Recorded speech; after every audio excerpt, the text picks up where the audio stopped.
Jaksa beberkan peran Tom Lembong di kasus korupsi impor gula. Jaksa Penuntut Umum, JPU, membeberkan peran ex-Menteri Perdagangan sekaligus terdakwa Thomas Trikasih Lembong atau Tom Lembong dalam kasus dugaan korupsi impor gula di Kementerian Perdagangan pada 2015 hingga 2016. JPU dalam dakwaannya menjelaskan dalam kasus ini, Tom melakukan perbuatan melawan hukum dengan menerbitkan surat pengakuan impor persetujuan impor gula mentah pada 2015 hingga 2016. Tom Lembong disebut menerbitkan surat tersebut tanpa didasarkan rapat koordinasi antar kementerian.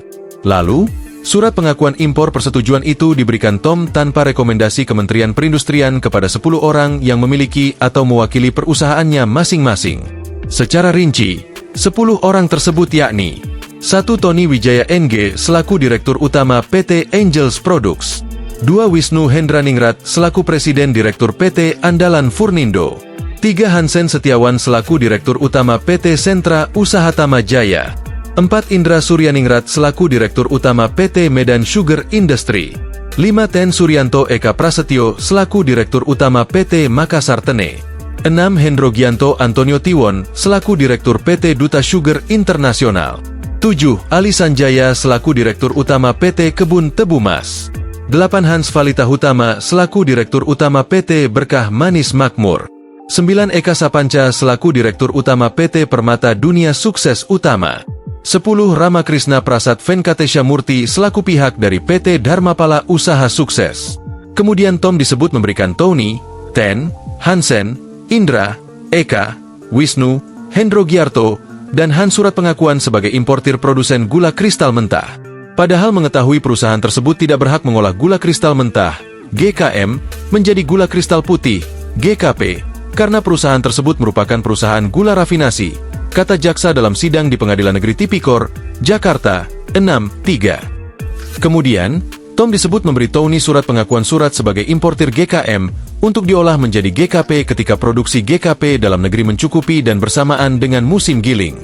Terdakwa tidak menunjuk perusahaan BUMN untuk pengendalian ketersediaan dan stabilisasi harga gula, jelas dia, melainkan menunjuk Induk Koperasi Kartika, Inkopkar, Induk Koperasi Kepolisian Negara Republik Indonesia, Inkopol, Pusat Koperasi Kepolisian Republik Indonesia Puskopol, Satuan Koperasi Kesejahteraan Pegawai, SKKP, TNI Polri, sambungnya.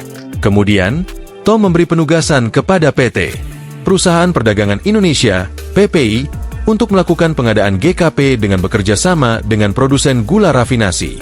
Sebab, sebelumnya Direktur Pengembangan Bisnis PT PPI Charles Sitorus bersama Tony, Ten, Hansen, Indra, Eka, Wisnu, Hendro Giarto, Hans, dan Ali telah menyepakati pengaturan harga jual gula dari produsen kepada PT PPI dan pengaturan harga jual dari PT PPI kepada distributor di atas harga patokan petani, HPP. Terdakwa Thomas Trikasih Lembong tidak melakukan pengendalian atas distribusi gula dalam rangka pembentukan stok gula dan stabilisasi harga gula yang seharusnya dilakukan oleh BUMN melalui operasi pasar dan atau pasar murah, tutur jaksa.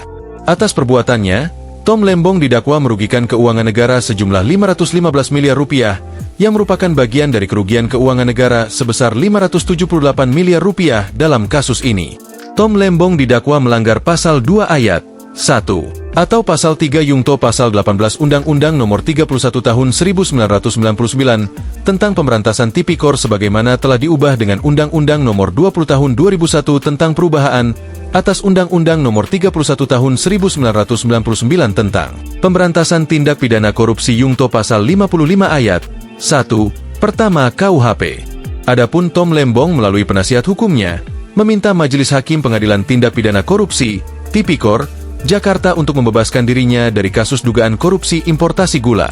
Penasihat hukum Tom Lembong, Ari Yusuf Amir menilai Pengadilan Tipikor Jakarta tidak berwenang untuk memeriksa dan mengadili perkara Tom Lembong serta surat dakwaan menyasar orang yang keliru, error in persona, dan bersifat kabur, obscure libel.